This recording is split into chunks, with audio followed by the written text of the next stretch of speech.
Assalamualaikum warahmatullahi wabarakatuh dan selamat sejahtera. So pada hari ini 10 November 2020. Jadual baru untuk sejarah minggu kedua PKPB.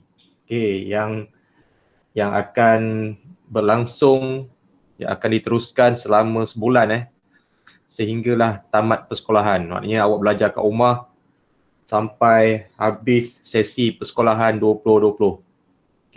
So pada hari ini kita mulakan dengan muka surat 23 23. Semua rujuk modul masing-masing. Muka surat 23 berkaitan dengan tajuk Kerajaan Alam Melayu dan Kerajaan Luar sezaman dengannya. Itu cikgu fokuskan kepada soalan nombor 4. Soalan nombor 4 struktur dan cikgu fokuskan hanya kepada soalan 4C sahaja. Soalan 4C sahaja.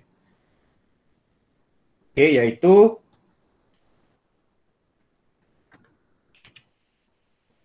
soalannya, kerajaan alam Melayu muncul sezaman dengan kerajaan tamadun dunia. Mereka telah menjalinkan hubungan perdagangan, keagamaan dan juga diplomatik. Itu soalan dia. Itu kenyataan soalan dia. Dan soalan C adalah, mengapakah kerajaan awal di alam Melayu menjalin hubungan diplomatik dengan China dan India? Bila kita sebut kerajaan alam Melayu, apa contoh kerajaan yang awak tahu tentang kerajaan alam Melayu? Siapa boleh bagi contoh? Apakah kerajaan alam Melayu yang wujud ketika ini? Satu, apa? Bagi respon sikit. Apa contoh kerajaan alam Melayu ataupun kerajaan awal alam Melayu yang awak semua tahu? Funan lagi. Champa. Angkor, Kedah Tua, lagi. Sriwijaya. Majapahit. Satu lagi tak? Gangga Negara. Itu yang merupakan antara contoh-contoh kerajaan alam Melayu. Dan yang mana kerajaan alam Melayu ni bukan hanya kerajaan itu sahaja yang wujud ketika itu. Dia wujud sezaman dengan kerajaan-kerajaan dunia yang lain. Tamadun dunia yang lain. Contohnya seperti tamadun Rom, tamadun Yunani, dan seangkatan dengannya lah. Dibincangkan dalam tajuk ini. Dan untuk soalan C ni, dia tanya mengapakah kerajaan awal di alam Melayu menjalin hubungan diplomatik dengan China dan India. Sebelum awak jawab soalan ni, awak kena tahu dululah apa hubungan mereka, berkaitan dengan apa, dan awak boleh jawab soalan ni menggunakan jawapan awak sendiri secara logik, sebab dia merupakan soalan kebat tapi berdasarkan fakta. Soalan kebat berdasarkan fakta. Siapa boleh bagi contoh jawapan yang sesuai? Kathleen. Untuk memohon bantuan ketenteraan, satu, mendapat pengiktirafan, dua, mengeratkan hubungan persahabatan. Ada 3 jawapan kat situ, 3 markah. Markah kat sini pun 3 markah. Panyurum bagi mengukuhkan kedudukannya dan membuka jalan kepada perkembangan perdagangan. Ada perdagangan kat situ, satu, mengukuhkan kedudukannya tu, kalau boleh tambah sikit lagi kedudukannya sebagai apa, untuk apa. Macam umum sangat ayat itu. So ubah sikit. Contohnya bagi muka kedudukannya, muka kedudukan hubungan apa? Persahabatan ke? Supaya lebih jelas menyuruh. Ada point dia kat situ. Lagi. Tak perlu bagi contoh lagi. Kesama je semua.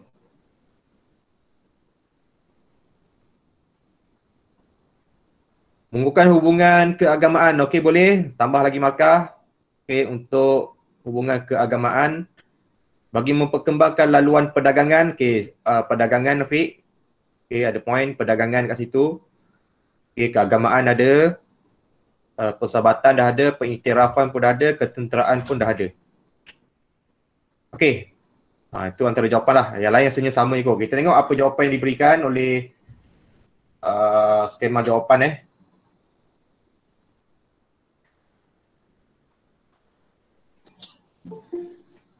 kejap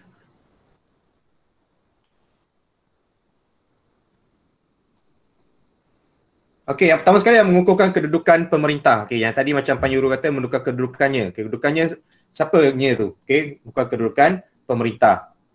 Okey, supaya jelas supaya jelas. Okey, yang kedua mengembangkan perdagangan. Okey, mengembangkan perdagangan. Okey, yang ketiga memohon bantuan ketenteraan. Okey, yang keempat memulihkan hubungan. Ada negara-negara yang berperang tak tak baik, hubungan yang tak baik, mereka boleh memulihkan hubungan. Okay, mendapatkan pengiktirafan, terutamanya pengiktirafan daripada kerajaan China. Yang mana kerajaan China ketika ini merupakan satu kerajaan yang kuat, yang besar. So banyak negara yang memohon untuk mendapatkan pengiktirafan. Supaya backup dia belakang tu besarlah. Jika diserang, China akan backup, China akan membantu. Okay, memperkukuhkan hubungan persahabatan. Okay, dan juga mengukuhkan hubungan keagamaan. Okay, itu antara jawapan-jawapan yang diberikan lah. Okay, markah penuhnya adalah 3 markah. Jika ada dalam senarai jawapan awak, boleh write tanda dan bagi 3 markah. Okay, ada apa-apa soalan berkaitan dengan soalan ni? Boleh faham jadi soalan yang seumpama dengan ni, okay, jawapan-jawapannya boleh pakai untuk soalan-soalan yang lain, yang mana mempunyai maksud yang lebih kurang sama. Contohnya, soalan ni berkaitan dengan mengapakah ditanya sekarang di masa kini, mengapakah kerajaan di masa kini menjalinkan hubungan diplomatik dengan negara-negara yang lain, pun boleh menggunakan jawapan yang sama. Okay, ataupun mengapakah kerajaan Kesultanan Melayu Melaka contohnya menjalinkan hubungan dengan kerajaan luar, pun awak boleh gunakan jawapan yang lebih kurang sama.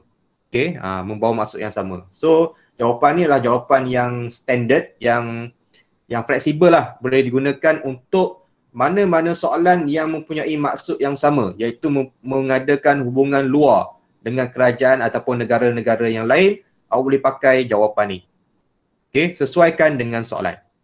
Faham Okay. Seterusnya kita pergi kepada soalan yang seterusnya. Kita masuk kepada di SKP 6.1. Okay, itu berkaitan dengan Kesultanan Melayu Melaka. Kesultanan Melayu Melaka.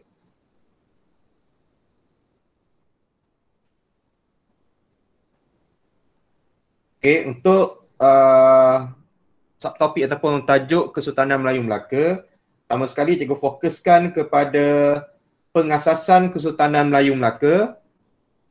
Soalan yang pertama, muka surat 29 muka surat 29. Okay, ini merupakan soalan esei. Okay, merupakan soalan esei. Okay, tak apa kita bincang. Okay, nanti awak salin dia punya ataupun screenshot dia punya jawapan dan buat esei dalam buku latihan Okey, cikgu fokus kepada soalan yang pertama. Okey, cikgu fokus kepada soalan yang pertama, iaitu Parameswara telah berjaya memilih lokasi yang sesuai untuk mengasaskan kerajaan Melaka sehingga menjadi kerajaan yang unggul di alam Melayu. Okey, Parameswara telah berjaya memilih lokasi yang sesuai untuk mengasaskan kerajaan Melaka sehingga menjadi kerajaan yang unggul di alam Melayu. Okay, itu dia punya fakta dia punya kenyataan soalan untuk yang pertama. Okay, fokuskan kepada soalan A.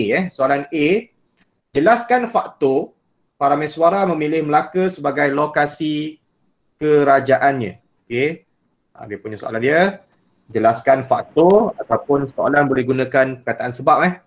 Jelaskan sebab ataupun menggunakan soalan mengapakah. Okey, menggunakan soalan mengapakah Parameswara memilih Melaka sebagai lokasi kerajaannya. Okay, ada siapa-siapa yang boleh bagi cadangan jawapan yang sesuai untuk soalan ni? Kita boleh bincang kat sini. Pertama, kedudukan strategik. Okey, boleh? Okey, kedudukan yang strategik. Okey, satu markah kat sini. Markah dia adalah 8 8 markah. Okey, markah ni adalah 8 markah. Ada jawapan lain selain daripada kedudukan yang strategik?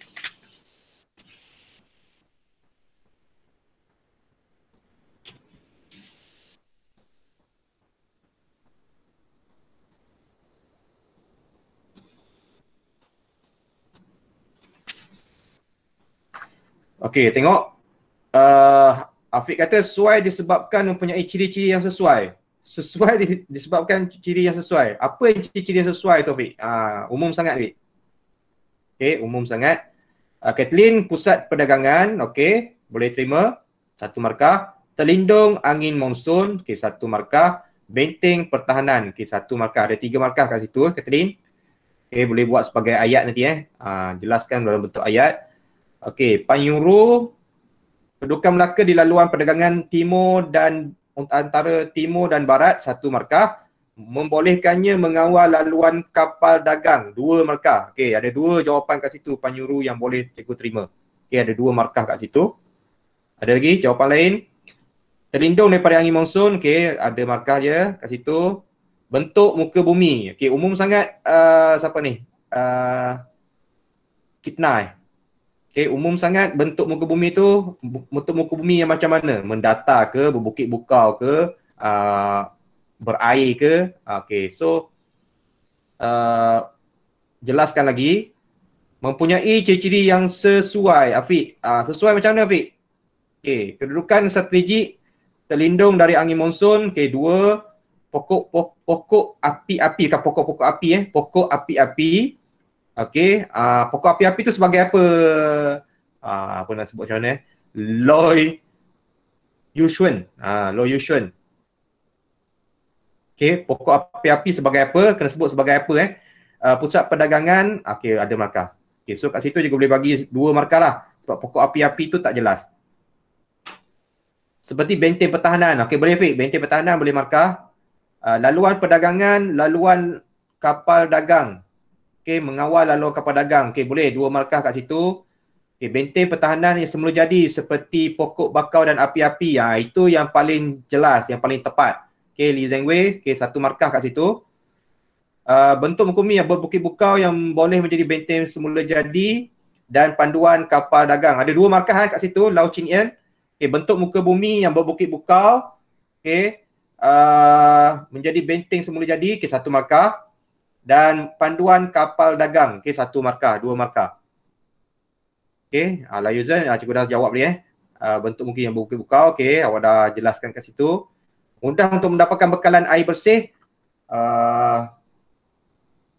Okey, ini sesuai untuk soalan yang pelabuhan untuk pelabuhan. Celeste, mudah untuk mendapatkan bekalan air bersih tu dia dah bila Melaka dah jadi pelabuhan. Okey, so ditanya kenapa, apa kelebihan pelabuhan Melaka? So barulah sesuai untuk jawapan bekalan air bersih. Okay. Rizal, bentuk muka bumi umum sangat. Okay. Laluan untuk pedagang, okay, 1 markah. Benteng atau kubu pertahanan, 1 markah. Terlindung daripada angin monsun. Okay, ada 3 markah kat situ. Okay, benteng pertahanan, pokok bakau dan api-api di pesisir pantai. Okay, apa dia punya peranan dia, pokok api-api tu. Okay, kena jelaskan Okey, Panyuru, muara sungai yang terletak di Selat Melaka, terlindung daripada angin monsun. Okey, muara sungai itu dah dapat 1 markah kerana dia merupakan kawasan muara sungai, 1 markah. Terlindung daripada angin monsun, 1 markah. Kapal dagang yang berlabuh dengan selamat, 1 markah. Ada 3 markah kat situ. Okey, banyak ni jawapan ni. Tengok. Laluan perdagangan. Okey. Okey, ni bagus. Okey, ada 1, 2, 3, 4 daripada Linganayaki. Okey, ada 4 markah kat situ. Ada huraian dia lagi. Lalu perdagangan utama Tiru Bangarat. Okey. Kemudian ada yang pertama tu ada 2 markah. Okey, laluan timur barat mengawal laluan perdagangan, 2 markah. Melaka membentuk muka bumi yang berbukit bukau, 1 markah. Okey, benteng pertahanan iaitu pokok api-api. Okey, 1 markah kat situ. Terlindung dari angin monsun. Okey, 1 markah. Okey, itu antara jawapan-jawapan yang diberikan semua betul lah. Okey, semua betul. Dan ini merupakan soalan esei. Jadi tulis dalam buku latihan nanti sebagai esei sejelas-jelasnya Jangan tulis ringkas sangat.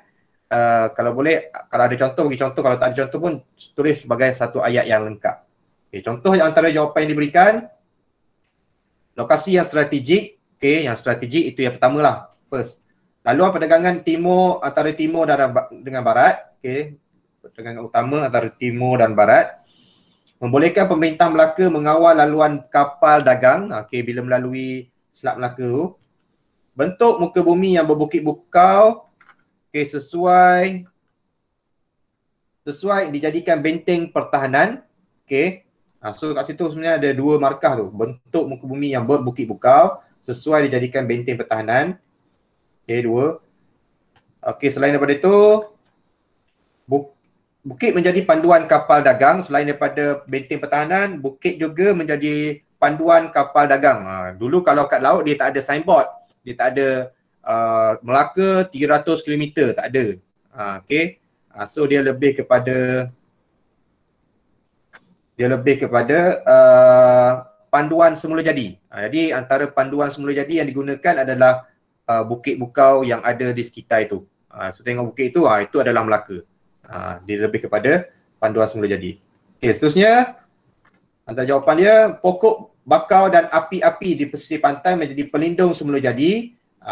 Satu markah yang suka ditembusi oleh musuh. Pokok bakau dan api-api. Bagus pokok bakau ni. Selain daripada dia menjadi benteng pertahanan, dia juga menjadi kawasan untuk menyerap sampah sarap daripada bertaburan di laut. Bila sampai dekat tu dia jadi macam jaring, okay, untuk menahan sampah sarap tu daripada hanyut di laut.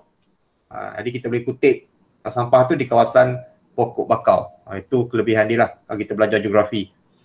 Okay, terlindung daripada tiupan angin monsun, okay, dan membolehkan kapal dagang berlabuh dengan selamat. Okay, itu antara jawapan yang diberikan. Lebih kurang sama seperti jawapan yang awak berikan di ruangan chat. Okay, tahniah, bagus. Nanti tulis dalam buku latihan sebagai latihan esei. Okay, jadikan esei, masukkan dia punya penanda wacana dan sebagainya supaya menjadi satu esei yang lengkap. Faham So markah penuh ni adalah 8 markah. So mesti ada 8 isi lah. Okay, mesti ada 8 isi untuk mendapatkan 8 markah.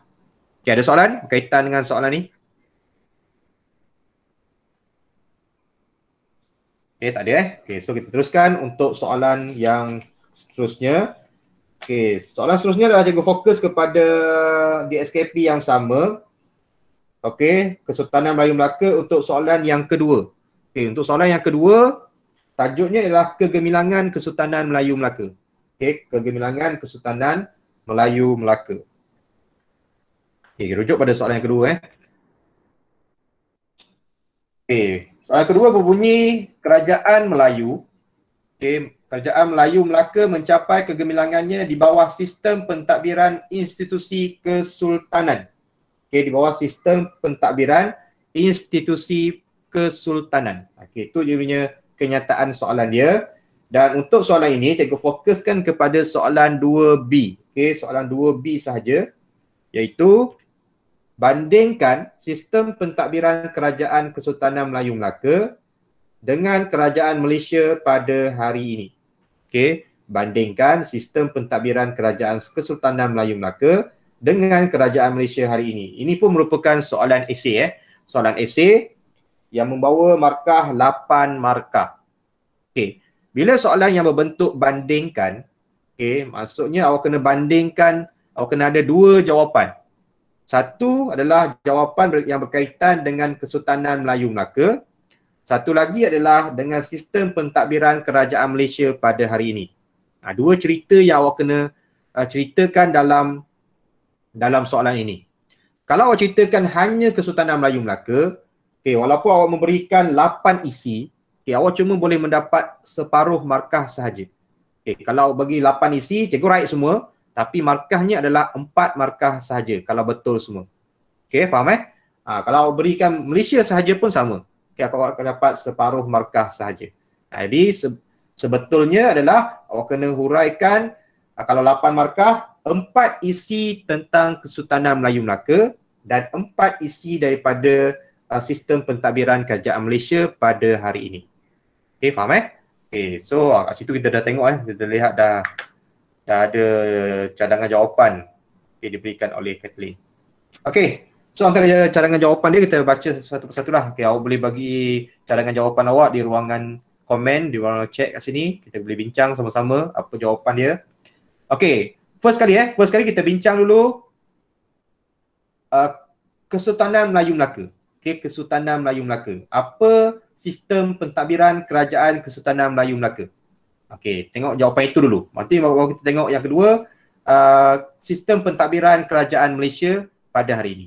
Okey, faham Okey, tengok Kathleen bagi untuk Kesultanan Melayu Melaka, sistem pentadbirannya mempunyai sistem pembesar 4 lipatan, okey, 1 markah diamalkan dalam sistem pentadbiran, manakala sistem raja berperlembagaan dan sistem demokrasi berparlimen digunakan dalam sistem pentadbiran kerajaan pada hari ini. Okey. Raja berperlembagaan 1 markah, sistem demokrasi berparlimen 1 markah. Okey, boleh bagi boleh markah kat situ. Okey, so ada okey, maknanya nanti untuk cikgu write soalan ni, cikgu akan write semua dulu, lepas tu baru cikgu akan kira markah dia separuh-separuh. Separuh daripada Melaka, separuh daripada Malaysia pada hari ini. Okey, kalau kita kira kat sini, Catherine dah dapat 1 markah, 1 untuk Melaka, 2 markah untuk Malaysia kat situ. Okey, 1 untuk Melaka dan 2 markah untuk Malaysia. Okey, Celesta, Bendahara Melaka serta Perdana Menteri memegang tanggungjawab yang sama dalam memastikan pentadbiran negara berjalan dengan lancar. Jika pada zaman Kesultanan Melaka, Bendahara dibantu oleh pembesar-pembesar lain, iaitu pembesar 4, pembesar ber-8, pembesar 16 dan pembesar 32. Okey. Awak dah gabung awak dah gabungkan Malaysia dengan Kesultanan Melaka. Okey. So hati-hati dalam gabungkan ni, takut hilang markah dari Google. Awak dah bagi tahu dari Google. Okey. Maklumat awak boleh ambil pada maklumat, buku teks ke mana-mana, tapi cara kita menjawab awak kena ikut cara yang cikgu ajar tadi. Okey. Awak kena, bila awak dah dapat maklumat, awak dah ada banyak maklumat dalam kepala ni, asingkan. Okey, Melaka macam mana, Malaysia macam mana. Okey, asingkan dalam jawapan. Faham Okey, so Celesta punya jawapan, okey, cikgu bincang jap. Bendahara Melaka serta Perdana Menteri memegang tanggungjawab yang sama dalam memastikan pentadbiran negara berjalan dengan lancar. Okey. Kejap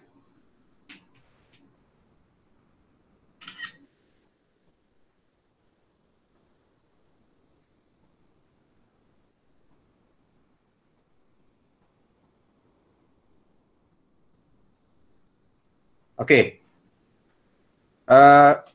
Kat situ dia macam umum tau. Dia macam umum, memegang tanggungjawab yang sama. Memegang tanggungjawab yang sama tu, memegang tanggungjawab sebagai apa? Okey, bendahara sebagai apa, Perdana Menteri sebagai apa. So awak kena jelas kat situ. Walaupun ayat dia cantik, dah ada point dia, cuma dari segi ayat dia tu macam umum. So cikgu takut dia akan hilang markah kat situ. Okey, untuk jika pada masa Kesultanan Melaka, okey, ni awak fokus kepada Melaka, bendahara dibantu oleh pembesar-pembesar lain, iaitu pembesar ber-8, pembesar 16 dan pembesar 32. Okey. Sebenarnya yang lebih tepat pada Kesultanan Melayu Melaka, bukan bendahara dibantu, sultan dibantu. Okey, sultan dibantu oleh pembesar. Dan pembesarnya adalah pembesar ber-4, pembesar ber-8, pembesar 16 dan pembesar 32. Itu yang paling tepat. Okey. Seolah-olah kat sini macam Melaka ni sultan tak ada peranan. Yang ada peranan cuma bendahara. Itu tak berapa tepat lah.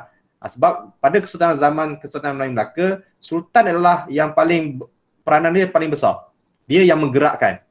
Dia bukan hanya boneka, dia yang menggerakkan. Dibantu oleh bendahara dan pembesar berempat tu, bendahara, Temenggung, Laksamana dan penghulu bendahari. Okay. Kemudian barulah dibantu oleh pembesar ber-8, 16 dan 32. Okay. So ada markah kat situ, Kathleen, ada macam Kathleen ni, Celesta. Kita boleh bagi satu markah kat situ untuk soalan ini. Okay, satu markah untuk bahagian Kesultanan Melayu Melaka. Ada jawapan lain selain daripada Celesta punya jawapan? Okay, Rizal Okay. Jarang Rizal bagi jawapan panjang ni. Okay, tengok jawapan daripada Rizal. Okey, pada zaman Kesultanan Melayu Melaka, mereka telah mengamalkan cara kepimpinan yang keras, iaitu raja mempunyai daulat yang perlu dihormati oleh rakyat dan rakyat akan dihukum derhaka. Mereka juga mengamalkan sistem pembesar empat lipatan yang telah mewujudkan peranan seperti keamanan kawasan. Okey, ayat yang pertama Rizal tu, pada zaman Kesultanan Melayu Melaka, mereka telah mengamalkan cara kepimpinan yang keras, iaitu raja mempunyai daulat yang perlu dihormati dan rakyat dan rakyat akan dihukum derhaka. Itu bukan dalam sistem pentadbiran. Okey, itu secara umumnya. Secara umumnya, sistem ni dah apa sistem yang digunakan? Okey, contohnya sistem dalam kelas 3A. Apa sistem yang digunakan? Atas sekali pengetua. Lepas tu ada guru tingkatan, ada ketua tingkatan, penolong ketua tingkatan, ada setiausaha, ada bendahari, ada AJK. Itu sistem dia. Okey, lepas tu dalam sistem tu pula awak menceritakan ketua ni peranan dia apa? Ketua kelas. Guru tingkatan peranan dia apa? Setiausaha peranan dia apa? Itu pun boleh diceritakan dalam sistem. Okey. So yang awak ceritakan atas tu secara umum sahaja menceritakan tentang macam mana corak kepimpinan yang diamalkan oleh Kesultanan Melayu, bukan sistem pentadbiran dia. Okey, faham Rizal? Yang kedua ada markah. Mereka mengamalkan sistem pembesar empat lipatan. Itu dah sistem dia. Okey, sistem yang digunakan. So kat situ juga boleh bagi awak satu markah untuk Melaka. Okey, faham Ada jawapan lain? Ada siapa yang boleh bagi cadangan jawapan? Daripada Mr. Google ke, daripada idea awak sendiri, ataupun daripada pengetahuan awak yang telah belajar di tingkatan 2.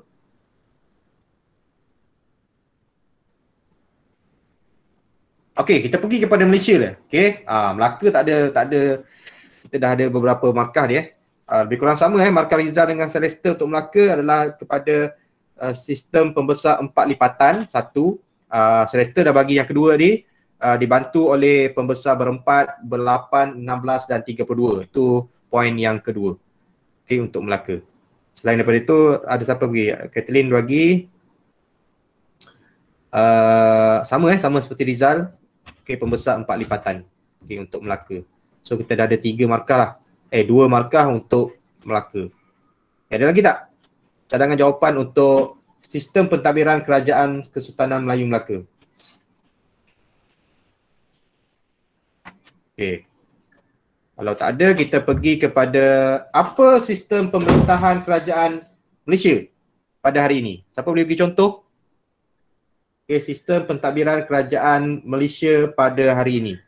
Okey, macam mana sistem dia? Okey, tadi Kathleen dah bagi mengamalkan sistem demokrasi, berparlimen, ada raja berperlembagaan, sistem jemaah. Jemaah apa?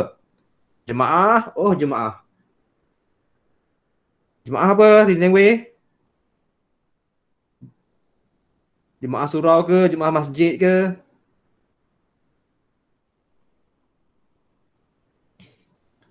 Okey. Dia bukan sistem jemaah Dia panggil sistem kabinet. Sistem kabinet. Diamalkan pada dalam kerajaan Malaysia pada hari ini. Okey. Dan dalam sistem kabinet tu ada jemaah. Jemaah apa? Jemaah menteri. Jemaah tu umum jemaah ada jemaah surau, ada jemaah masjid. So yang tepat adalah sistem kabinet. Sistem demokrasi, okey betul. Ada sistem demokrasi, boleh diterima. Lagi? Okey, siapa yang paling atas sekali dalam sistem pentadbiran Malaysia pada hari ini? Siapa ketua negara? Ya, betul. Yuzen. Okey. Diketuai oleh ataupun yang di-Pertuan Agong sebagai ketua negara. Itu first sistem dia. Yang kedua, Agong sebagai ketua negara. Siapa pula sebagai ketua kerajaan?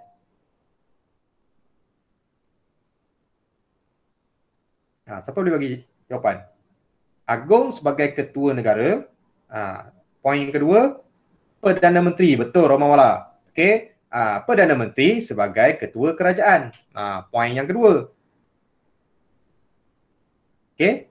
Kemudian boleh. Okey, agung dinasihati oleh Perdana Menteri dan Jemaah Menteri. Okey, Perdana Menteri dibantu oleh Jemaah Menteri. Okey, Perdana Menteri dibantu oleh Jemaah Menteri. Okey. So kat Malaysia pula kita ada dua.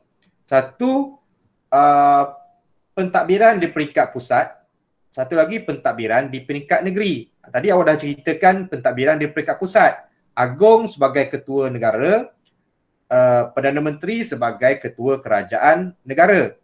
Okey, dibantu oleh Jemaah Menteri. So dah ada 3 poin kat situ. Okey. Kemudian kita ada pula pentadbiran di peringkat negeri. Di peringkat negeri siapa ketua di peringkat negeri? Boleh ceritakan kat situ. Siapa ketua di peringkat negeri? Ketua negeri. Siapa?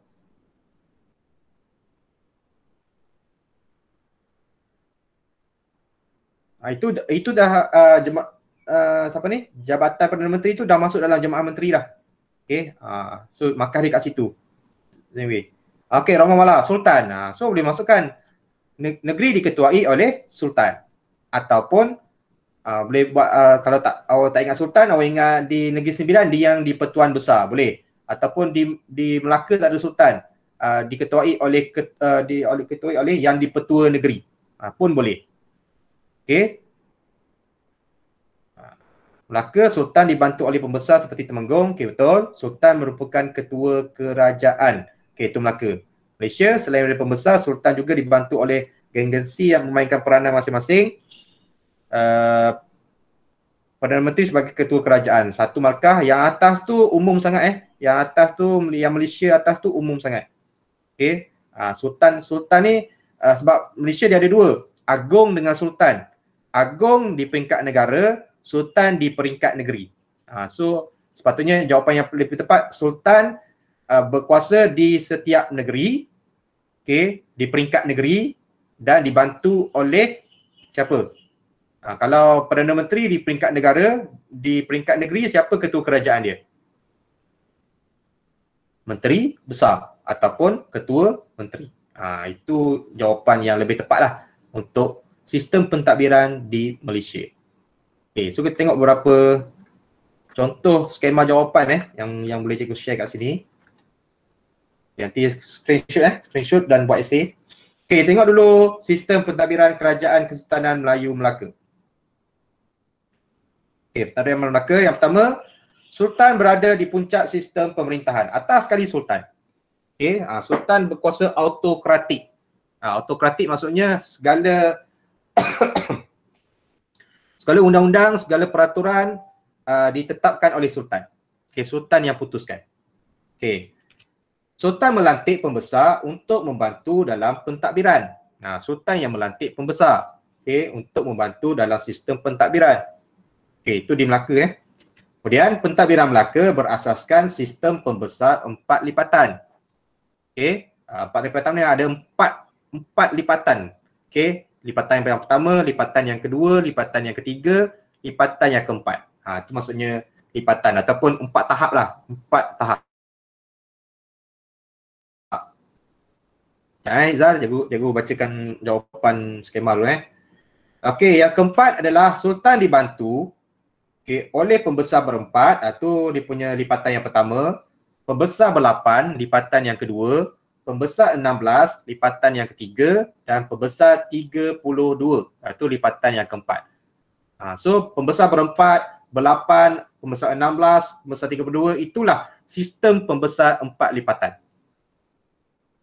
Faham Itu adalah Melaka.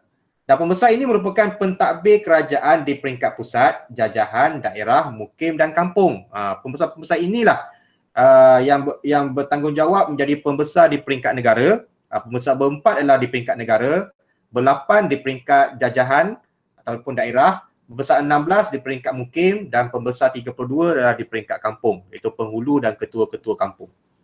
Okay, itu adalah sistem pentadbiran di Melaka. Okay, ada soalan tak tanya kaitan dengan pentadbiran di Melaka? Okey, cikgu respon sikit jawapan daripada Rizal.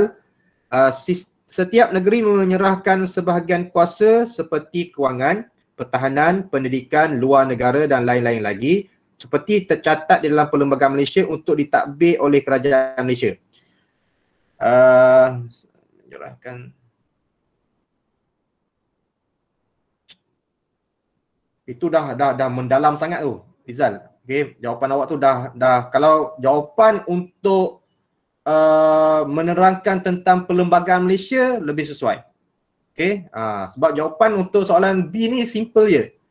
Simple je dia nak. Dia nak yang basic-basic atas je. Yang penerangan-penerangan dalam tu lebih kepada soalan yang lain. Soalan yang lebih mendalam. Contoh macam soalan Rizal ni lebih kepada apakah peranan, peranan kerajaan negeri dalam Perlembagaan Malaysia contohnya.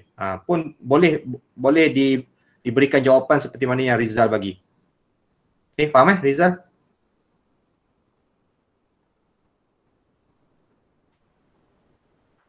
So kita tengok yang Malaysia ni Melaka. Dah screenshot Melaka. Baik, kita teruskan.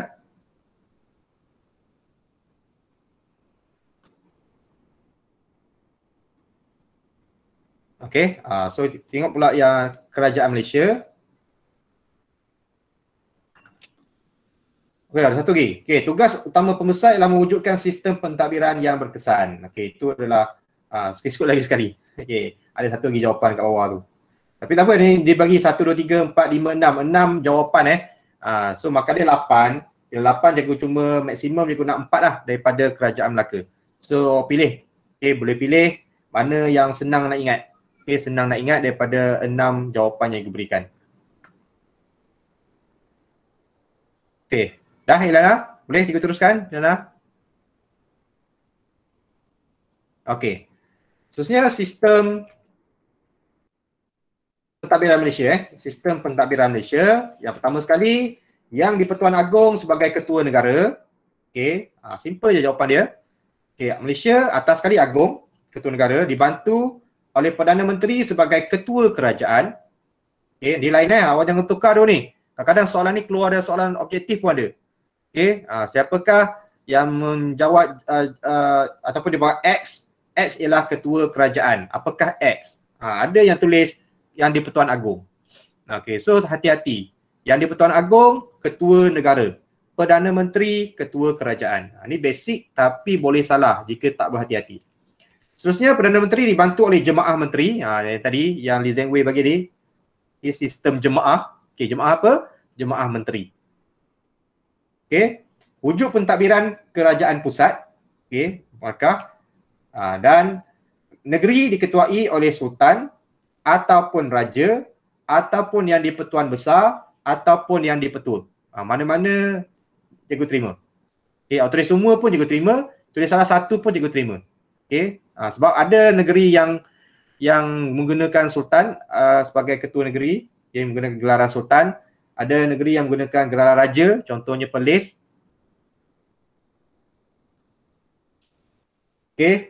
Ada negeri yang menggunakan yang di-Pertuan Besar, Negeri Sembilan, dan negeri-negeri yang tiada Sultan menggunakan gelaran yang di-Pertua. Yang di-Pertua. Faham itu adalah antara jawapan dia. Kemudian pentadbiran kerajaan negeri diketuai oleh Menteri Besar atau Ketua Menteri. Kalau di peringkat negara, Perdana Menteri sebagai Ketua Kerajaan dia. Di peringkat negeri, Ketua Kerajaan dia adalah Menteri Besar ataupun Ketua Menteri. Negeri-negeri yang ada Sultan, dia menggunakan gelaran Menteri Besar untuk Ketua Kerajaan. Yang tak ada Sultan, contohnya Melaka dengan Pulau Pinang, Sabah, Sarawak, dia menggunakan jawatan Ketua Menteri. Seterusnya, itu antara jawapan dia. Beri screenshot, antara jawapan sistem pentadbiran Malaysia pada hari ini. So cikgu perlukan 4 jawapan daripada ini dan 4 jawapan daripada sistem pentadbiran Kesultanan Melayu Melaka. So awak akan dapat 8 markah maksimum.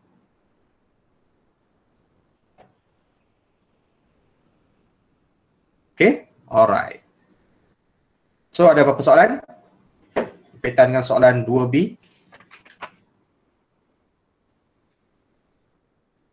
Tak ada, kita teruskan. pada soalan esei yang seterusnya, sebab soalan Melaka ni banyak keluar untuk soalan esei saja. Okay, satu soalan je daripada struktur. So cikgu ambil esei lah. Okay, sebab Melaka ni merupakan topik yang main topik yang utama dalam sejarah tingkatan 2. Panjang cerita dia. Okay, daripada penubuhan, kegemilangan, waktu persuratan semua, hubungan luar, sampailah kepada kejatuhan Melaka. Panjang cerita dia. Okay. So dia merupakan topik yang utama dalam sejarah tingkatan 2. Jadi sebab tu dalam modul ni banyak dikeluarkan soalan-soalan esei lah. Sebab kemungkinan besar soalan esei untuk tingkatan 2 memang ada soalan daripada bab Melaka. Okay. Okay, sebenarnya cikgu fokus kepada soalan yang ketujuh. Okay, soalan yang ketujuh masih dalam tajuk yang sama. Okay. Kesultanan Melayu Melaka. Tengok soalan yang ketujuh. Okay, masih di bawah kegemilangan Kesultanan Melayu Melaka. Okay, berkaitan dengan hubungan luar. Penyataan dia, hubungan luar yang baik menyebabkan Kesultanan Melayu Melaka berada dalam keadaan stabil dan selamat. Okay, hubungan luar yang baik menyebabkan Kesultanan Melayu Melaka berada dalam keadaan stabil dan selamat. Okay, tengok dia punya main point dia, keyword dia adalah hubungan luar. Soalan ini, kalau perasan, dia lebih kurang ayat dia tu, okay, skop dia tu lebih kurang sama seperti soalan yang kita bincang dalam alam Melayu tadi. Okay, hubungan luar. Bila hubungan luar, cikgu dah cakap tadi kan, kalau awak tak tahu sangat jawapan, awak tak tahu sangat cerita dia, awak boleh ambil jawapan daripada jawapan tadi. Okay, tapi sesuaikan dengan soalan. Contoh tadi dia berkaitan dengan kerajaan alam Melayu, tapi sekarang awak kaitkan dengan Kesultanan Melayu Melaka, itu je. Awak akan dapat point dia. Okay, jadi awak tak perlu nak hafal benda-benda yang lain. Hafal benda yang sama pun boleh. Tapi sesuaikan dengan soalan. Okay, faham Okay, jadi kita tengok soalan yang pertama, soalan A. Okay, jelaskan hubungan luar Melaka berikut. Hubungan luar Melaka berikut. Okay, ada dua, dia pecah kepada dua bahagian. Yang pertama adalah hubungan dengan kerajaan alam Melayu. Okay, maksudnya kerajaan alam Melayu ni hubungan Melaka dengan Champa, dengan Majapahit, Sriwijaya contohnya. Okay, bagaimana hubungan dia? Satu lagi adalah hubungan dengan kerajaan luar alam Melayu.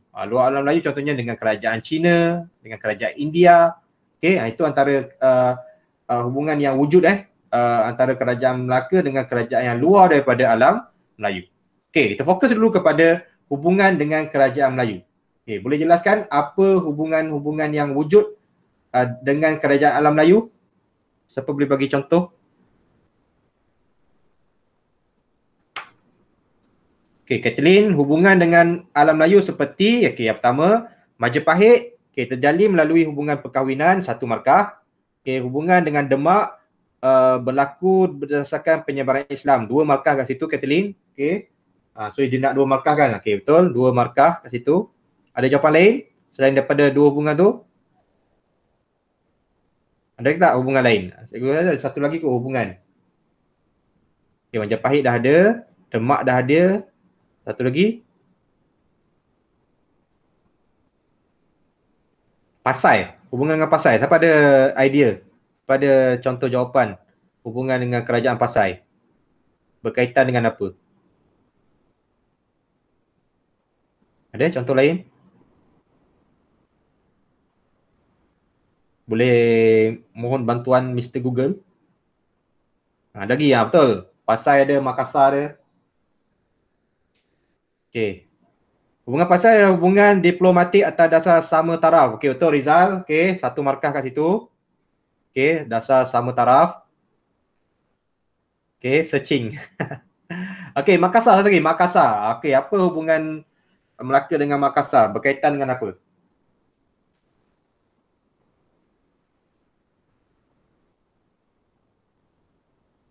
Wih, ramai yang left group left group lah, left meeting. Makassar satu lagi. Cepat. Makassar. Okay, hubungan dengan Makassar atas dasar perkapalan, perdagangan, agama Islam, kebudayaan dan kesenian. Okay, dia sebenarnya lebih kepada antara semua tu, dia lebih kepada hubungan perdagangan lah. Okay, hubungan perdagangan. Okay. Itu adalah jawapan yang berkaitan dengan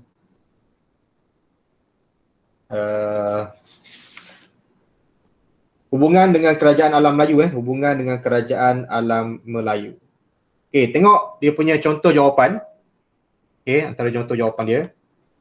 Yang pertama sekali, yang hubungan dengan Pasai berlaku sama taraf. Okay, sama taraf Pasai sama taraf. Hubungan dengan Demak ataupun Demak adalah berdasarkan penyebaran Islam. Hubungan Majapahit terjalin disebabkan oleh perkahwinan. Okay, pemerintah Melaka, Sultan Melaka dengan Puteri Majapahit. Okay, dan Melaka juga telah menghantar utusan persahabatan dengan Makassar. Okay, dia lebih kepada hubungan persahabatan dan perdagangan sebenarnya. Perdagangan dengan Makassar. Okay, tengok Husnia punya jawapan. Makassar semakin rapat apabila kerajaan Makassar menghadiahkan budak raja kepada Sultan Melaka. Okay, itu tanda persahabatan. Okay, tanda persahabatan yang dilakukan oleh pihak kerajaan Makassar dengan terhadap Melaka. Okay, so dia lebih kepada hubungan persahabatan.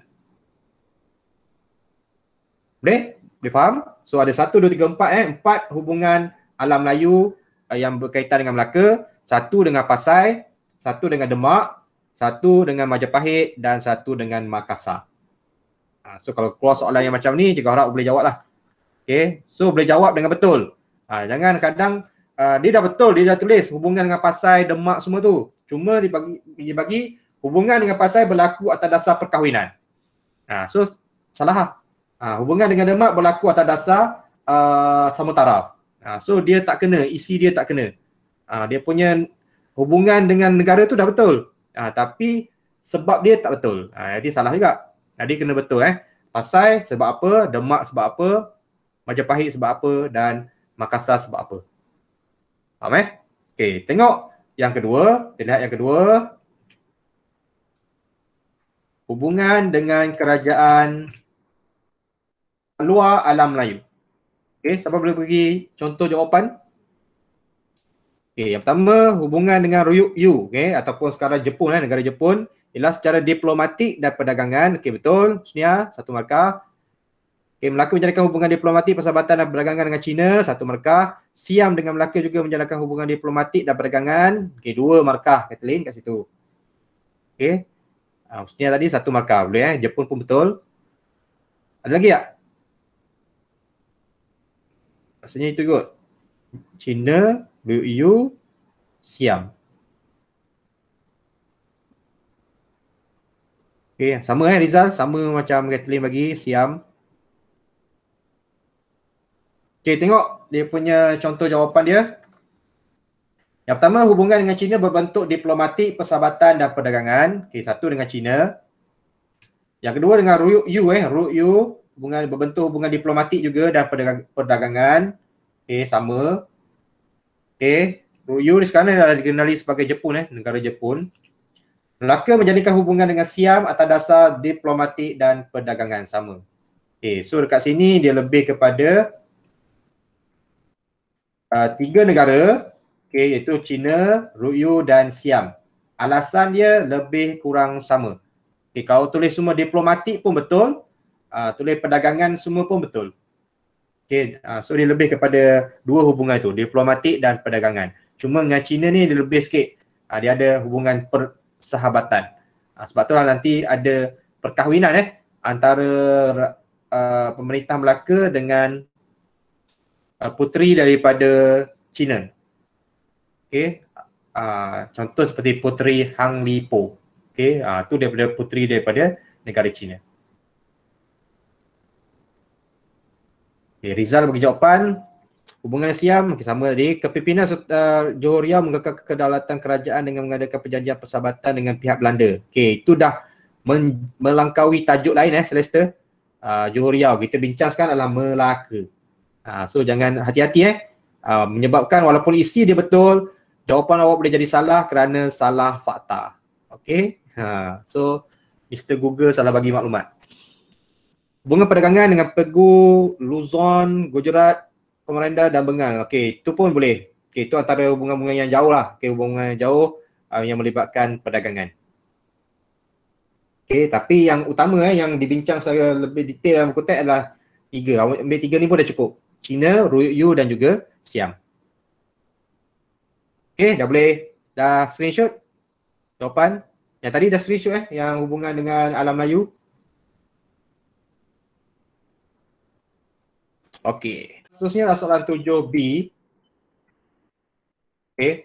Itu apakah tujuan hubungan luar dilakukan oleh kerajaan Melaka? Apakah tujuan hubungan luar dilakukan oleh kerajaan Melaka? Okey, kalau kita lihat soalan ini lebih kurang sama seperti soalan berkaitan dengan alam Melayu tadi. Mengapakah kerajaan awak alam Melayu menjalinkan hubungan diplomatik dengan kerajaan luar? Okey, dengan kerajaan China, dengan India. Okey, mengapakah? Apakah tujuan? Apakah sebab? Apakah faktor? Okey, dia membawa jawapan yang lebih kurang sama. So, boleh guna poin-poin yang tadi sebagai jawapan awak dan kaitkan dengan Melaka. Itu je cara dia. Okey, kaitkan dengan Melaka. Ada contoh jawapan? Nak share? Okey, untuk menjamin kestabilan keselamatan Melaka dan mengekalkan penguasaannya, kestabilan, keselamatan, satu markah. Okay, lagi. Kat sini dia nak 8 markah 8 markah. Ada jawapan lain?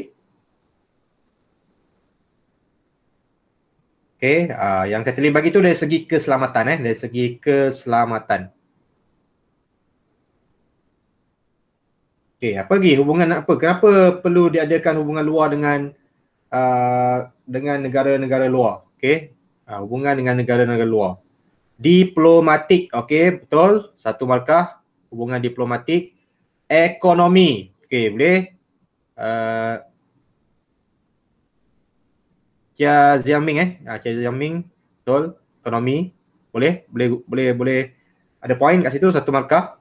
Menyebarkan Islam, contohnya Melaka dengan Demak, boleh. Loy Yushun.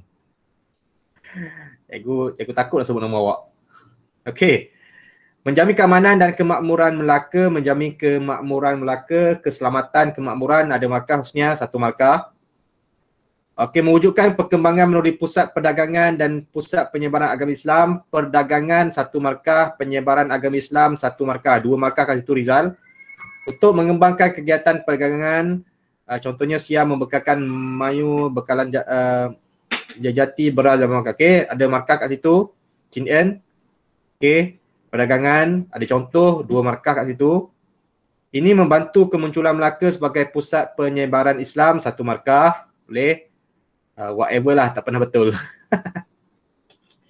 Okey, majukan perdagangan. Okey, semua tak perdagangan lah. Okey, ada markah. Perdagangan ada markah, 1 markah.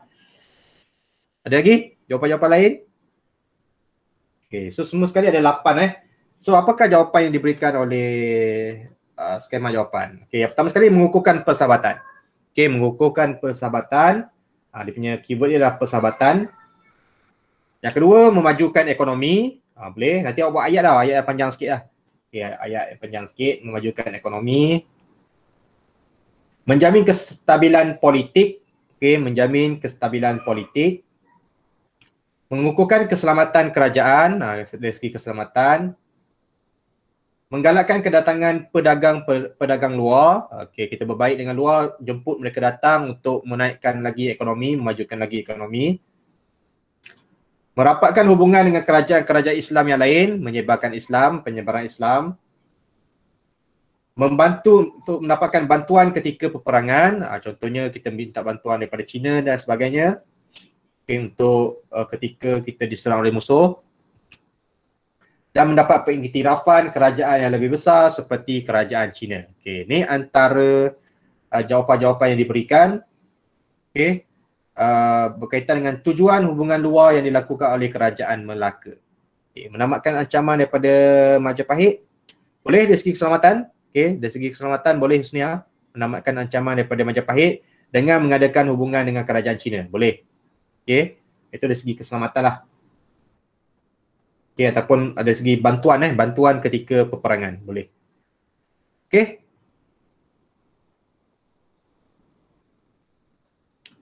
Menjalinkan persahabatan Melaka dengan Makassar, boleh? Okay, contoh Melaka dengan Makassar, boleh. So boleh bagi contoh lah. Okay, boleh bagi contoh ataupun detailkan detailkan. Ini antara poin-poin dia, jadikan dia sebagai ayat yang lengkap ayat yang lengkap. Okay, 8 markah. 1, 6, 7, 8. Jadi dah bagi 8 markah. So yang warna biru tu adalah keyword dia yang boleh awak hafal lah. Keyword dia yang boleh awak hafal, yang boleh digunakan untuk pelbagai soalan yang lebih kurang sama. Okay, contohnya kerajaan awam Melayu boleh, alam Melayu, kerajaan Melaka, nanti pun Johor Riau pun ada, okay, hubungan luar dia, kerajaan Terengganu, Pahang pun ada hubungan luar dia. So boleh memberikan jawapan yang lebih kurang sama, sesuaikan dengan soalan. Okay, dah screenshot? Boleh kita teruskan kepada soalan yang seterusnya. Okay, so kita pergi pada soalan 7C 7C. Mengapakah hubungan luar dengan banyak negara dilakukan oleh kerajaan Malaysia? Okay, nampak macam lain kan dengan soalan B. Tapi sebenarnya boleh ambil isi yang sama. Cuma tukar je Melaka dengan Malaysia. Okay, sesuaikan dengan Malaysia sekarang. Okay, ikut logikkan, awak ikut logikkan dia punya jawapan tu dengan Malaysia sekarang. Tengok Malaysia, apa yang tak boleh di Melaka, okay, awak tukar ayat dia supaya boleh digunakan untuk kerajaan Malaysia. Okay, ada contoh jawapan yang boleh diberikan? Menjadikan persahabatan, okay, sama, boleh pakai. Untuk memajukan ekonomi, boleh. Okay, menjadikan keselamatan, boleh. Samalah tadi. Senang cakap sama je. Okay, sama sahaja. Menjamin keselamatan politik, semua boleh pakai semua boleh pakai. So tadi jawapan dia, mengukur dasar persahabatan dengan semua negara di dunia, tambah sikit lah. Sebab sekarang kita dah banyak negara. Okay, kita dah open sekarang ni, dah boleh pergi ke mana-mana negara. Okay, so boleh tambah persahabatan dengan semua negara di dunia. Memajukan ekonomi khasnya dengan kuasa ekonomi seperti Jepun dengan China. Okay. Menjamin kestabilan politik serantau, sama. Mengukuhkan keselamatan seluruh dunia. Okay.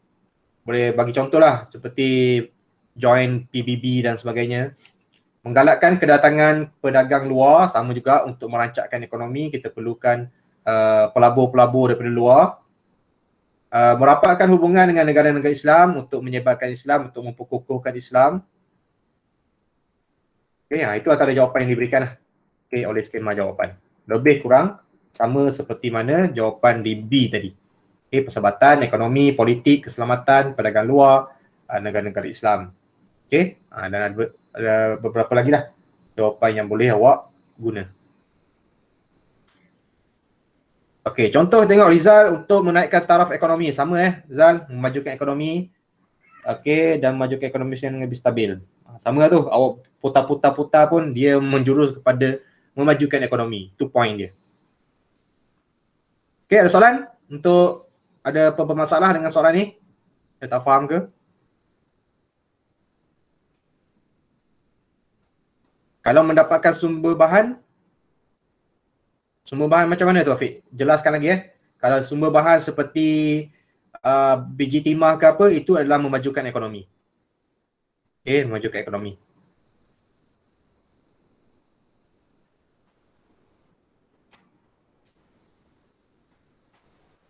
Okay, so habis untuk soalan nombor 7 soalan nombor 7, A, B dan C untuk soalan essay. So screenshot, okay, screenshot. Yang B dah screenshot ni soalan B dah screenshot.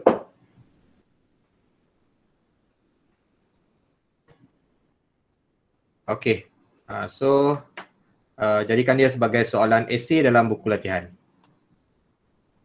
Okay, next kita pergi kepada tajuk yang seterusnya di SKP 6.2. Okay, itu berkaitan dengan Kesultanan Johor Riau dan Kerajaan-Kerajaan Melayu. Okay, Johor Riau dan kerajaan-kerajaan Melayu. Dan dalam tajuk ini kita akan bincang berkaitan dengan first kali kerajaan alam Melayu yang wujud selepas kerajaan Kesultanan Melayu Melaka. Okey, Melaka dah tumbang, Melaka dah ditewaskan oleh Portugis, wujud kerajaan-kerajaan yang seterusnya selepas Melaka. Antaranya ialah kerajaan Johor Riau dan beberapa kerajaan yang lain yang ada kaitan dengan Melaka. Contohnya kerajaan Perak, kerajaan Pahang, kerajaan Terengganu dan kerajaan Selangor. Itu yang dibincangkan dalam topik ini, yang dibincangkan dalam bab ni. Okey, secara umumnya lah. Dan untuk soalan ini, bab ini cikgu fokuskan kepada soalan nombor 2, muka surat 33, 2C sahaja pada soalan nombor 2C di bawah tajuk pengasasan Kesultanan Johor Riau. Ini adalah berkaitan dengan Kesultanan Johor Johor Riau, yang mana asalnya juga Sultan Johor Riau ni berketurunan daripada Kesultanan Melayu Melaka. Yang mana pengasasnya adalah putera kepada Sultan Melaka yang last, iaitu Sultan Mahmud Shah, iaitu Raja Ali yang bernama Raja Ali. Selepas dia ditabalkan menjadi Sultan Johor, dia menggelarkan dirinya sebagai Sultan Alauddin. Alauddin Riayat Shah 1. Itulah cerita dia lah. Kalau nak cerita panjang cerita dia. Ini tentang negeri Johor. So fokus cikgu adalah kepada soalan nombor 2. Kerajaan Kesultanan Johor Riau berdepan banyak cabaran ketika mula-mula diasaskan. Cikgu fokus kepada C. Berikan cadangan anda untuk menjaga kedaulatan negara daripada ancaman musuh. Berikan cadangan anda untuk menjaga kedaulatan negara daripada ancaman musuh. Bagaimana cara kita untuk kita jaga negara kita daripada diserang oleh musuh? Itu maksud jawapan dia, maksud soalan dia. Lihat antara jawapan. Kathleen dah bagi jawapan ke situ. Antaranya ialah pemimpin negara perlu menjaga keamanan, kedaulatan negara, melakukan penyelidikan pembangunan. Ada markah kat situ, menjaga keamanan, ada kedaulatan negara sama. Penyelidikan dan pembangunan tu jelaskan lagi Kathleen, jangan tinggal macam tu je, bahaya. Setelah itu rakyat perlu berapa ni? Rakyat perlulah bersatu padu. Betul, satu markah, dipupuk dengan semangat patriotik. Di samping itu kita perlu sentiasa bersiap sedia untuk melawan musuh. Bersiap sedia ni ada markah. Akhir sekali, generasi muda mesti dididik, bukan mudah muda mesti dididik dari kecil tentang kepentingan semangat cintakan negara. Ada markah. Selagi logik ada markah. Ni senang dapat markah ni. Soalan macam ni senang untuk dapat markah. Bagi je apa ni kita panggil nilai patriotik, huraikan nilai patriotik, ada markah kat situ. Meningkatkan pertahanan negara boleh markah. Majukan ketenteraan negara boleh. Ketenteraan, meningkatkan pertahanan negara boleh. Menjamin hubungan diplomatik dengan negara lain untuk memberikan bantuan boleh. Chin Yan boleh diterima. Hubungan diplomatik. Ada lagi contoh jawapan lain?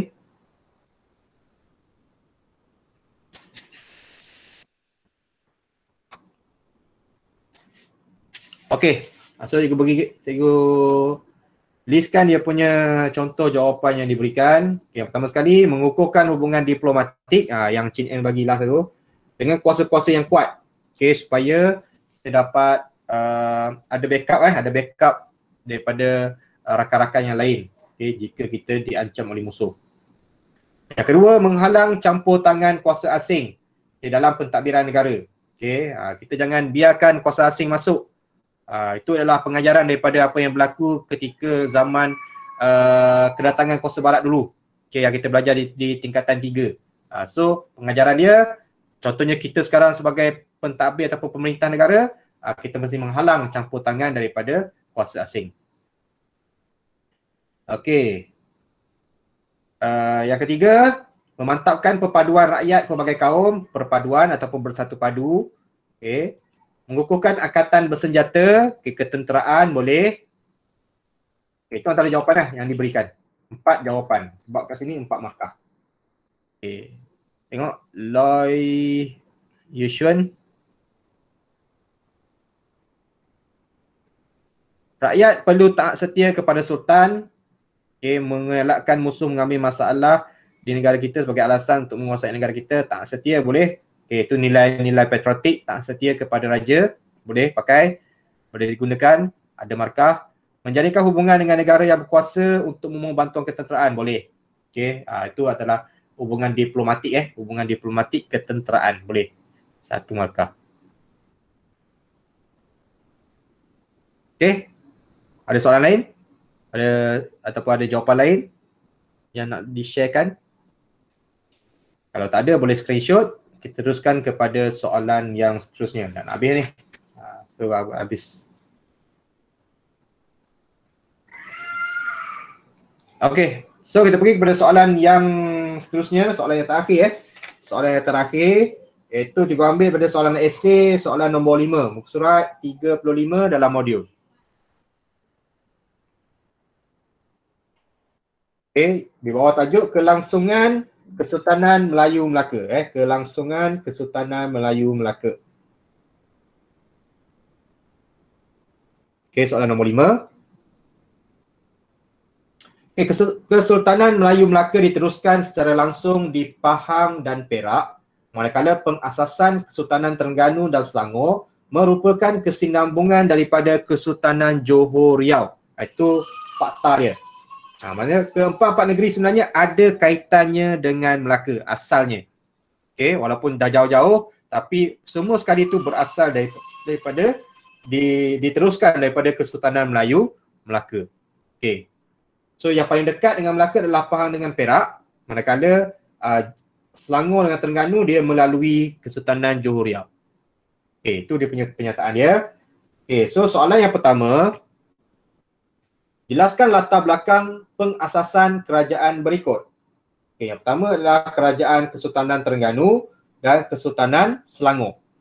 Dia nak kita jelaskan latar belakang bagaimana kerajaan Terengganu dan Selangor diasaskan. Ada cadangan jawapan. Kita lihat dulu Kesultanan Terengganu. Kesultanan Terengganu. Siapa boleh bagi contoh jawapan tentang Terengganu? Ataupun awak nak terus jawapan je. Baik, ini merupakan fakta. Ini merupakan fakta. Dia bukan boleh awak suka hati je. Ini adalah fakta. Markahnya 8 markah. Ada dua pecahan. So 8 markah maknanya 4 Kesultanan Terengganu, 4 markah Kesultanan Selangor.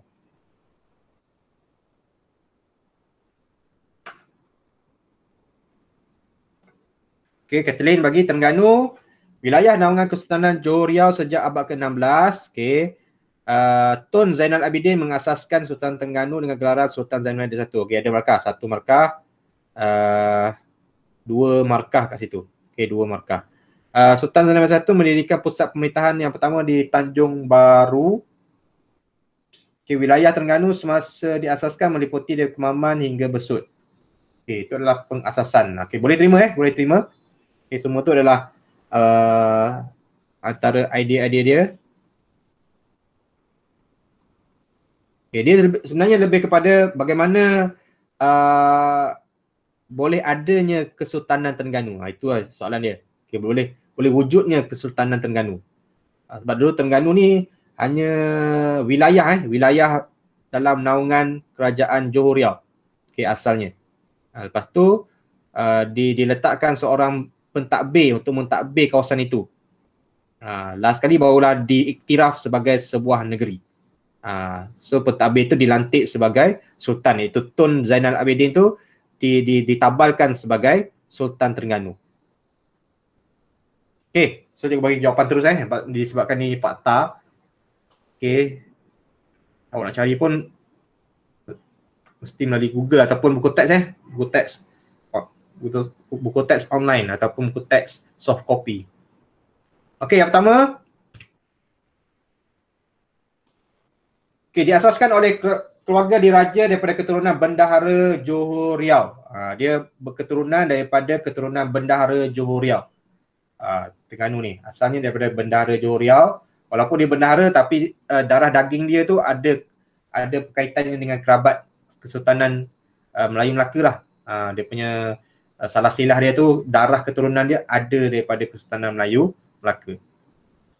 Okey, yang kedua, Terengganu merupakan wilayah naungan Kesultanan Johor Riau.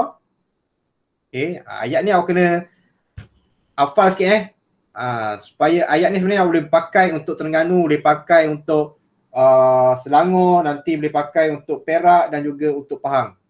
Okey, ayat dia tu diasaskan oleh Terengganu, merupakan wilayah naungan siapa, itu ayat yang standard yang boleh dikopi, tukar je. Kalau Terengganu, kalau Pahang, kalau Selangor ataupun kalau Perak, awak tukar kepada Perak. Okey, ayat dia boleh ambil ayat yang sama. Okay, yang ketiga, Sultan Abdul Jalil, itu Sultan Johor Riau, telah menganugerahkan Terengganu kepada Tun Zainal Abidin. Okey. Dan Tun Zainal Abidin ni merupakan putera kepada Bendahara Johor ketika itu, iaitu Bendahara Tun Habib Abdul Majid. Okey, Tun Zainal Abidin ni. Dan baginda juga, Johor juga merupakan putera angkat kepada Raja Patani. Dan last sekali, Raja Patani lah yang telah menabalkan Tun Zainal Abidin ni sebagai Sultan Terengganu, Sultan Terengganu yang baru. Okay, 20 tu abaikan, 20 tu abaikan, salah. Okay, itu antara isi-isi yang boleh dimasukkan dalam latar belakang pengasasan kerajaan negeri Terengganu. Maknanya Sultan Terengganu yang pertama adalah Sultan Zainal Abidin I. Okay. Selangor, kita tengok Selangor.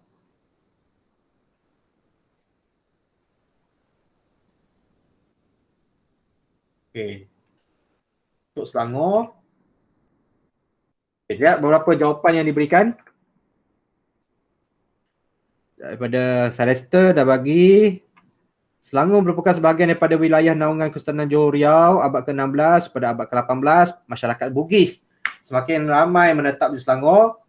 Pada ketika itu, Dain Celak yang berketurunan Bugis menjadi Yang di-Pertuan Muda Kesultanan Johor Riau. Okey, ada poin kat situ Dain Celak. Dain Celak tu adalah poin dia yang menjadi Yang di-Pertuan Muda Kesultanan Johor Riau ketika itu. Okey. Loy Yushun bagi, Loy Yushun. Selangor diasaskan oleh kerajaan Diraja Bugis yang berpengaruh dalam Kesultanan Johor Riau. Okey, betul. Raja Lumu dilantik oleh Sultan Mahmud Shah sebagai Sultan Selangor pada tahun 1776, gelaran sebagai Sultan Salahuddin Shah. Keturunan ini mewarisi tahta hingga ke hari ini. Okey, itu tentang Selangor. Ada poin juga ada poin kat situ. Kathleen, sama poin dia Sebenarnya kalau daripada sumber yang samalah isi dia. Sultan Salahuddin mendirikan pusat pemerintahan yang pertama di Kuala Selangor. Okey, itu tambahan isi dia. Okey, so lebih kurang samalah. Jadi jawapan 30 rasanya lebih kurang sama macam seperti jawapan awak semula. Okey, yang pertama sekali diasaskan oleh keluarga Diraja Bugis dari Kesultanan Johor Riau. Selangor merupakan sebahagian daripada wilayah naungan Kesultanan Johor Riau. Dain Celak berketurunan Bugis menjadi Yang di-Pertuan Muda Kesultanan Johor Riau. Putera Dain Celak yang bernama Raja Lumu telah menghadap Sultan Perak. Okay, Sultan Perak iaitu Sultan Mahmud Shah telah menabalkan Raja Lumu sebagai Sultan Selangor yang baru. Okay, itu dia punya salah silah dia dah. Dia punya pengasasan untuk Kesultanan Selangor dan Kesultanan ini kekal hingga ke hari ini. Maknanya Sultan hari ini adalah keturunan daripada Sultan Selangor yang pertama tu lah. Sultan itu daripada Raja Lumu yang menggelarkan diri dia sebagai Sultan Salahuddin Shah. Okay, yang pertama. Okay, basically short jawapan dia. Jadi 4 markah daripada Kesultanan Terengganu dan 4 markah daripada Kesultanan Selangor. Jadi dalam karangan awak tu nak tulis semua pun boleh, nak pilih 4 pun boleh.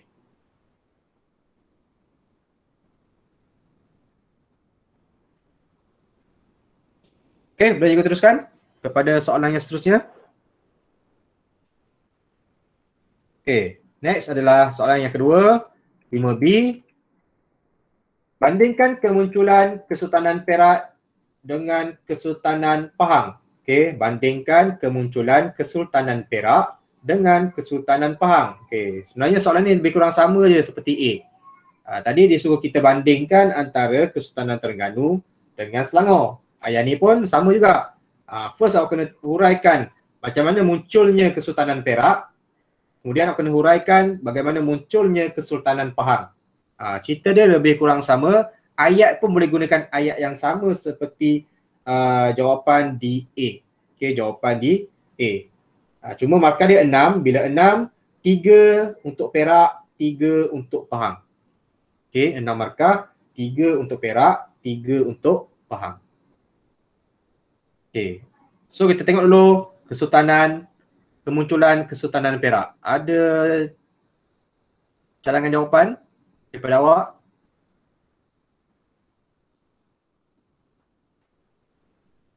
Ada yang dah kaji, ada yang dah cari jawapan dia, boleh share kat sini. Ataupun terus nak cikgu paparkan jawapan dia.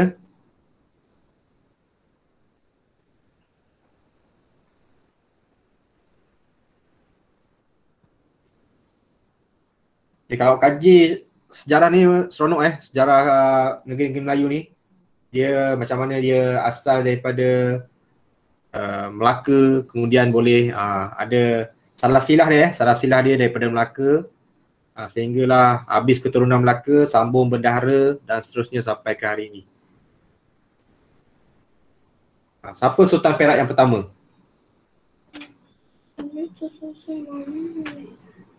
Kejap. Bebaskan.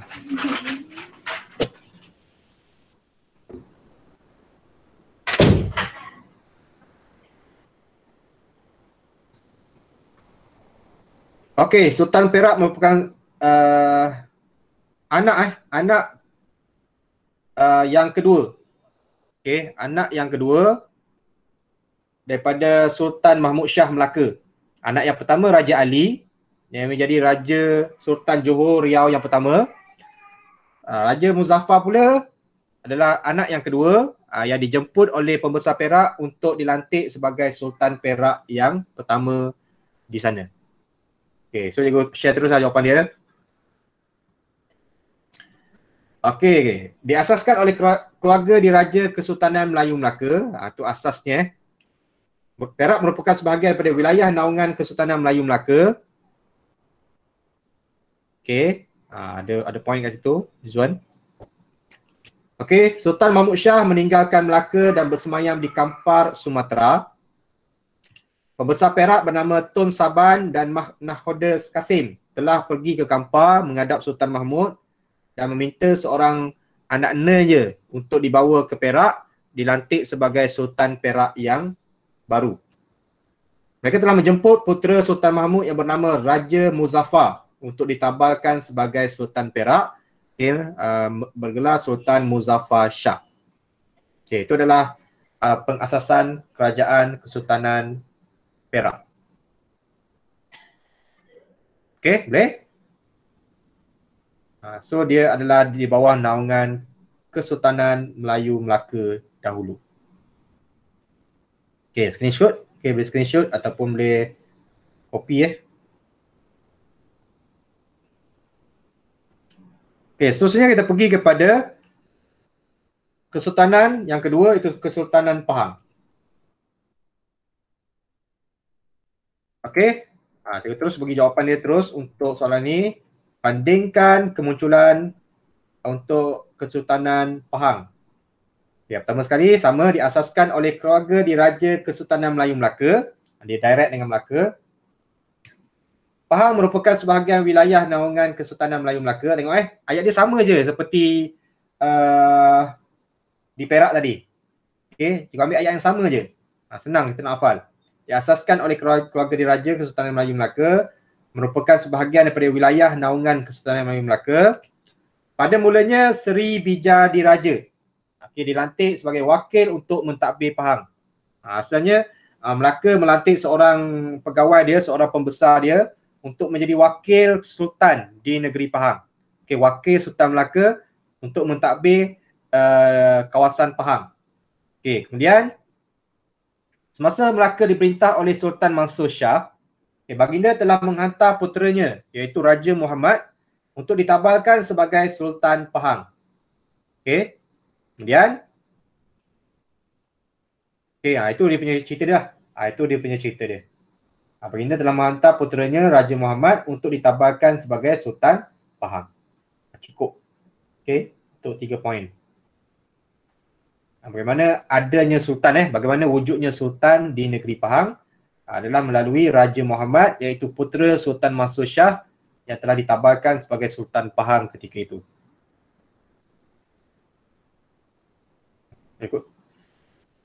Ikutkan dia punya cerita dia masa sekarang, Sultan Pahang sekarang dia bukan direct daripada Sultan Melaka.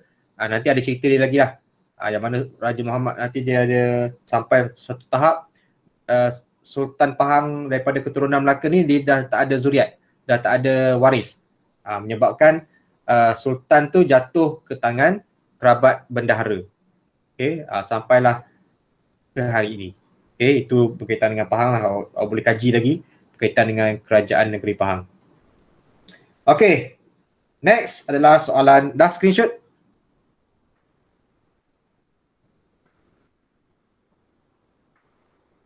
Kita teruskan kepada soalan yang terakhir. Soalan C. Jelaskan iktibar yang boleh diambil daripada kelangsungan Kesultanan Melayu Melaka. Jelaskan iktibar yang boleh diambil daripada kelangsungan Kesultanan Melayu Melaka. Apa pengajaran yang boleh kita ambil daripada kelangsungan Kesultanan Melayu Melaka? Yang ni pun juga bagi jawapan terus lah. Bagi jawapan terus. Yang pertama sekali, Catherine dah ada jawapan dia. Kita tengok sikit. Catherine bagi. Pentingnya sistem pentadbiran yang stabil. Yang ni pun sebenarnya soalan kebat. Kita boleh ambil apa-apa soalan yang jawapan yang logik yang boleh diterima. Yang pertama tu boleh diterima pentadbiran yang stabil.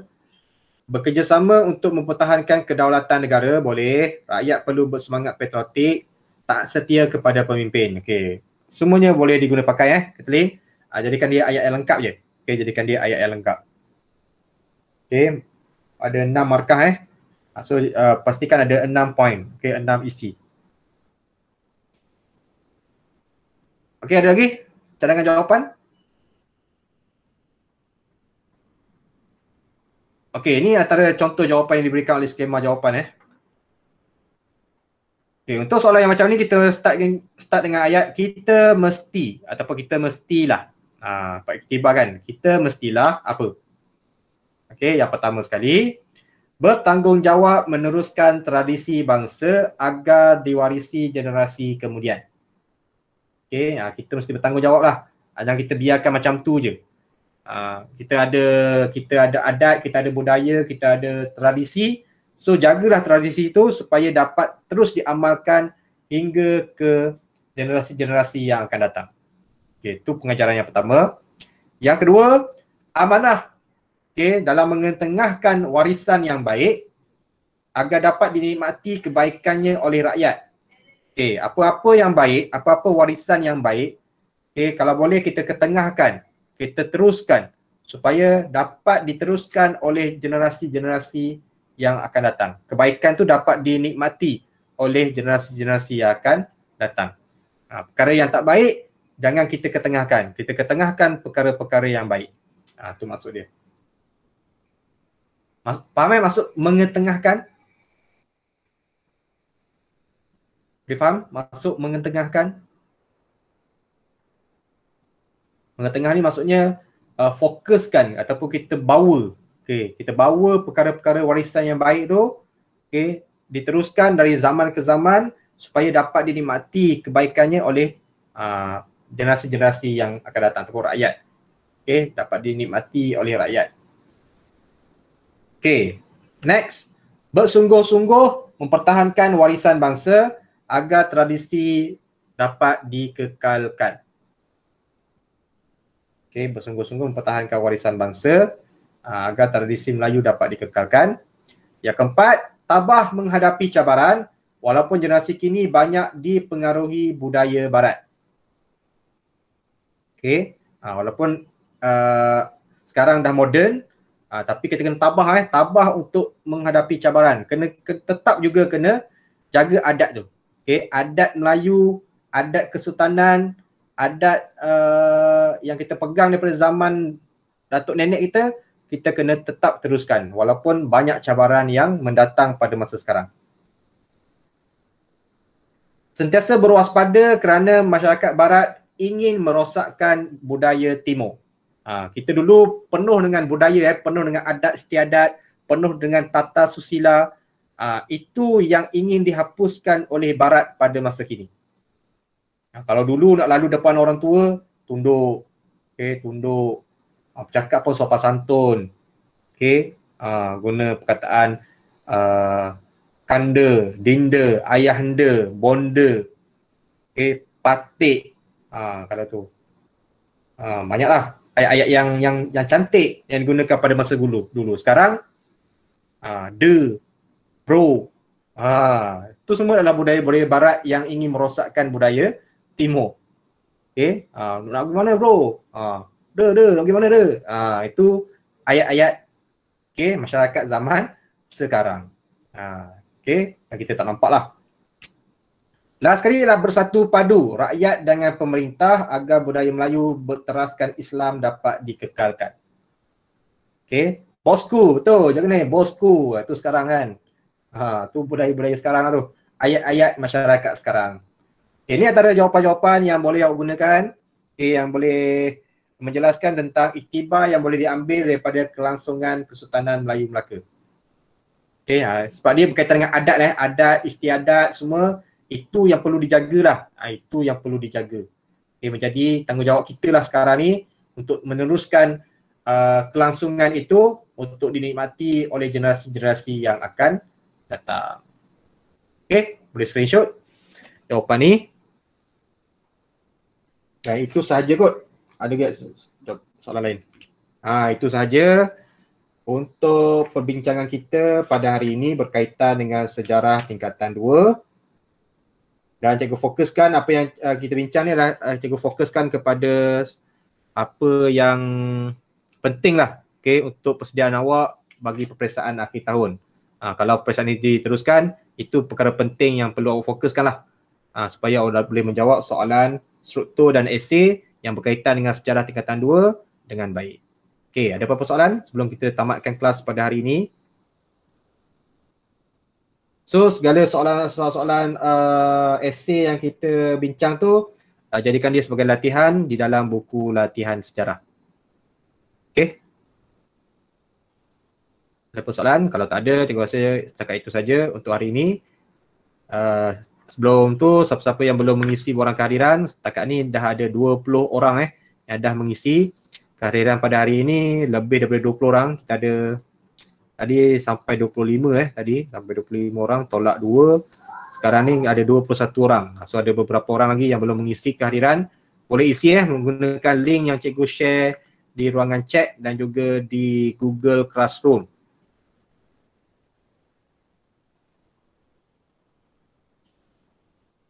Kalau tak ada apa-apa soalan, sekian saja. Sekian, terima kasih. Bye-bye.